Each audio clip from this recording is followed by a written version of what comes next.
तुम्ही कधी आंबट गोड कैरीचा मेथांबा केला का नाही ना, तर एकदा ह्या पद्धतीत करून बघा.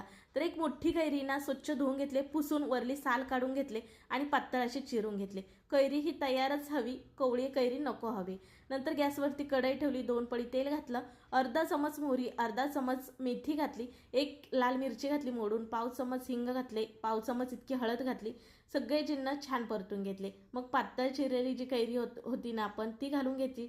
वरून चवीनुसार मीठ घातले, सगळे जिन्नस मिक्स केले, गॅस हा मध्यम ठेवला. आता गुळ तुम्ही कैरीच्या निम्मा घालू शकता किंवा कैरी किती आंबट आहे ह्याच्यावर गुळ घालू शकता.